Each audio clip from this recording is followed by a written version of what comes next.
नमस्कार, व्यापार की खबरों में आपका स्वागत है। मैं हूं आपके साथ आकाश। अब देखते हैं खबरें विस्तार से। सार्वजनिक क्षेत्र की RailTel corporation of India limited ने आरंभिक सार्वजनिक निर्गम लाने के लिए पूंजी बाजार नियामक सेबी के पास दस्तावेज दाखिल किए हैं। कंपनी की योजना इससे 700 करोड़ रुपए जुटाने की है। सेबी के पास दाखिल दस्तावेजों के मुताबिक आईपीओ के तहत सरकार कंपनी में अपने 8.66 करोड़ शेयरों की बिक्री पेशकश करेगी। केंद्र सरकार का राजकोषीय घाटा चालू वित्त वर्ष में उसके तय अनुमान से कहीं आगे निकल सकता है। वर्ष के दौरान राज्यों और केंद्र का कुल राजकोषीय घाटा सकल घरेलू उत्पाद के 13% को छू सकता है। एक रिपोर्ट में यह कहा गया है। एसबीआई रिसर्च रिपोर्ट के अनुसार इस साल बाजार मूल्य पर आधारित जीडीपी के वित्त वर्ष 2018-19 के स्तर से नीचे रहने के अनुमान है। घरेलू गैस की कीमत में हाल ही में की गई कमी ने अपस्ट्रीम कंपनियों के घाटे में भारी बढ़ोतरी होगी। वहीं एंड यूजर उद्योगों को प्राइस घटने का फायदा मिलेगा। यह बात rating agency India ratings and research ने कही। इस कारोबारी साल की दूसरी छमाही के लिए घरेलू गैस की कीमत को घटाकर $1.79 प्रति यूनिट कर दिया गया है। पहली छमाही के लिए प्राइस $2.39 प्रति यूनिट था। कीमत घटाए जाने का कारण यह है कि पहली तिमाही में प्रमुख गैस बेंचमार्क इंडेक्स में भारी गिरावट आई है। लॉकडाउन के 6 महीने बाद पहली बार सुधार के संकेत नजर आ रहे हैं। अब जबकि अनलॉक 5 चल रहा है, ऐसे में अर्थव्यवस्था करीब करीब पूरी खुल चुकी है। अप्रैल की तुलना में सितंबर में जीएसटी कलेक्शन, बिजली खपत और ऑटो बिक्री सहित अन्य क्षेत्रों में रिकवरी देखने को मिली है।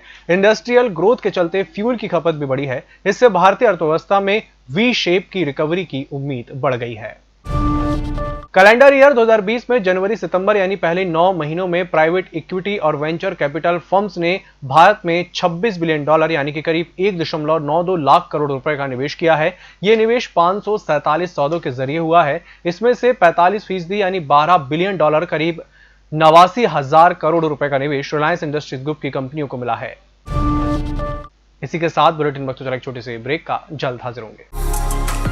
होटल गौरीश्री भोपाल शहर के बीचों बीच स्थित ठहरने की सर्व सुविधा युक्त जगह है। Room available in affordable prices और facilities free WiFi, AC, TV, parking, security, lift, full sanitized room, toiletry kit. Hotel Gaurishree, hall number 8, Chittor complex, MP Nagar, zone 1, Bhopal. Phone number 7898128620। Break के बाद एक बार फिर से आपका स्वागत है। आरआईएल की फाइबर ऑप्टिक नेटवर्क सब्सिडियरी में सऊदी अरब की पब्लिक इन्वेस्टमेंट फंड और अबुधाबी इन्वेस्टमेंट अथॉरिटी 7.5 हजार करोड़ रुपए निवेश कर सकती है। यह फंड इंफ्रास्ट्रक्चर इन्वेस्टमेंट ट्रस्ट के माध्यम से निवेश किया जाएगा। आरआईएल अपनी फाइबर ऑप्टिक नेटवर्क सब्सिडियरी के लिए 40,000 करोड़ रुपए जुटाने की योजना पर काम कर रही है। इसके लिए आरआईएल ट्रस्ट की हिस्सेदारी बेचेगी और मार्केट से कर्ज भी लेगी। रिपोर्ट्स के मुताबिक आरआईएल एचडीएफसी बैंक और एसबीआई से 25,000 करोड़ रुपए का कर्ज जुटाएगी। इसकी अवधि 12 या 15 सालों तक हो सकती है। रिटेल कारोबार की दिग्गज कंपनी वॉलमार्ट ब्रिटेन में अपनी कंपनी एस्डा को बेचेगी। इसको भारतीय मूल के 2 कारोबारी भाई मोहसिन और जुबेर इस्सा टीडीआर कैपिटल के साथ मिलकर खरीदेंगे। यह डील $8.8 बिलियन में होगी। साझा बयान में कहा गया है कि एस्डा में प्रमुख हिस्सेदारी इस्सा भाइयों और टीडीआर कैपिटल की होगी। इस डील के साथ ही 1999 के बाद पहली बार एस्डा ब्रिटिश स्वामित्व की कंपनी हो जाएगी। इससे पहले 1999 में वॉलमार्ट ने इसको £6.7 बिलियन में खरीदा था। मुकेश अंबानी के रिलायंस इंडस्ट्रीज लिमिटेड की online grocery delivery platform JioMart अब देश भर में दूध, अंडे और ब्रेड पहुंचाने की तैयारी में जुट गई है। अंबानी की कंपनी पूरे देश में घर घर दूध, अंडे और ब्रेड पहुंचाने की तैयारी में है। फिलहाल इसके लिए चेन्नई, बेंगलुरु में सब्सक्रिप्शन बेस्ड पायलट प्रोजेक्ट शुरू किया गया है।